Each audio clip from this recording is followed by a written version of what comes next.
नमस्कार दोस्तों, आपका स्वागत है हमारे YouTube चैनल अमृत कथा कहानियाँ में। आज हम आपको जन्माष्टमी की गरीब किसान की कहानी सुनाने जा रही हूँ। एक समय की बात है, एक गांव में एक गरीब किसान विजय अपनी पत्नी उर्मिला के साथ रहता था। उसके कोई संतान नहीं था, इस कारण वो दोनों बहुत दुखी रहते थे। गांव की सभी औरतें उर्मिला से छूत मांगती और कहती, अरे सुनो बहनों, इससे कोई बात मत करना, ये बांझ है। उर्मिला ये सुनकर बहुत दुखी होती और भगवान श्री कृष्ण के पास जाकर खूब रोती और कहती, हे गिरधर गोपाल, जो कुछ हमसे बनता है उससे हर दिन हम आपकी पूजा अर्चना किया करते हैं, फिर भी ऐसी क्या चूक हमसे हो जाती है जो हमें ये सब सुनना पड़ता है। दोनों पति पत्नी रोज सुबह उठकर सबसे पहले स्नान आदि से युक्त होकर भगवान श्री कृष्ण की पूजा किया करते और जो कुछ भी वो खाते सबसे पहले उसका भगवान श्री कृष्ण को भोग लगाते। विजय भी अंदर से बहुत दुखी रहता था, लेकिन उर्मिला दुखी ना हो इसलिए वो अपना दुख उससे छुपाता। विजय रोज खेतों पर काम करने जाया करता तो उर्मिला उसके लिए घर से सतुआ ले जाती। इसी तरह दिन गुजर रहा था। एक दिन उर्मिला ने विजय से कहा, सुनो जी, कृष्ण जन्माष्टमी आने वाली है और हमारे घर इस साल भी कुछ खास नहीं है, ना माखन ना मिश्री ना कोई और पकवान। गांव में सब तरह तरह के भोग बनाते हैं, लेकिन हमारे घर तो कभी भी पकवान नहीं होता। क्या इस बार भी हमें आटे का भोग बनाना होगा? मुझे तो लगता है कि हमसे भगवान कृष्ण नाराज हैं, क्योंकि उन्हें तो माखन मिश्री चाहिए। तो विजय उसकी बातें सुनकर दुखी मन से कहता है, उर्मिला तुम चिंता मत करो, मैं कहीं से दूध का इंतजाम करता हूँ। तुम इस बार जन्माष्टमी पर भगवान कृष्ण के भोग के लिए खीर बना लेना। इतना कहकर विजय खेतों पर चला जाता है। फिर दोपहर को उर्मिला भी उसके लिए सतुआ लेकर जाने लगती है। वो जैसे ही घर से बाहर दरवाजे पर आती है, तभी एक भूखा साधु उसके दरवाजे पर आता है और कहता है, बेटी कुछ खाने को दो, मुझे बहुत भूख लगी है। तभी वहाँ कुछ गांव की औरतें भी होती हैं। वो कहती हैं, अरे बाबा, आप किसके यहाँ खाना मांग रहे हो? एक भूखी आपको क्या खिलाएगी?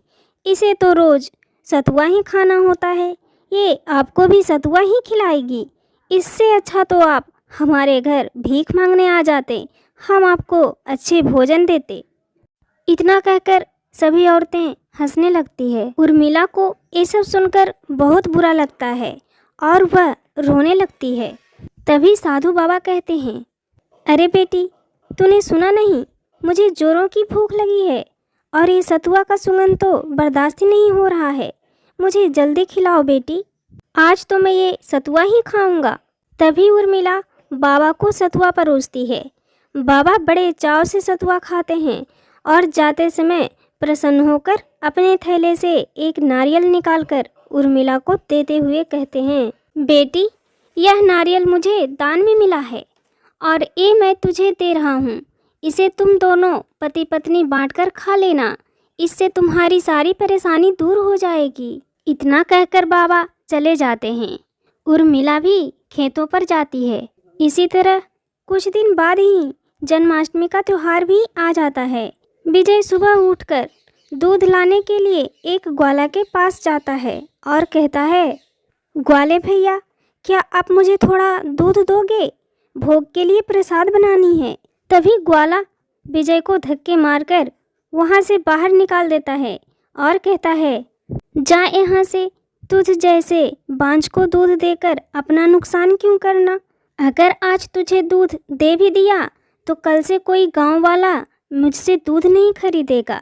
तू जा यहाँ से, अगर कोई तुझे यहाँ देख भी लिया तो मेरा नुकसान हो सकता है। विजय कुछ नहीं कहता और वहाँ से चुपचाप घर आ जाता है। उर्मिला उससे पूछती है, अरे तुम तो दूध लाने गए थे, तो दूध कहाँ है और तुम दुखी क्यों हो? तो विजय कहता है, मैं दूध तो लाने गया था, लेकिन ग्वाला का सारा दूध बिक चुका था, इसलिए दुखी हूँ।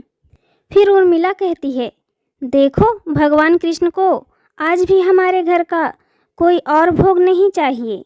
जो हर साल हम उन्हें भोग लगाते हैं उन्हें वही पसंद है, तो ठीक है ना, इस बार भी हम वही भोग लगा देंगे। तभी उर्मिला को साधु का दिया हुआ वो नारियल याद आता है जो साधु ने उसे खाने के लिए दिया था, लेकिन वो भूल गई थी।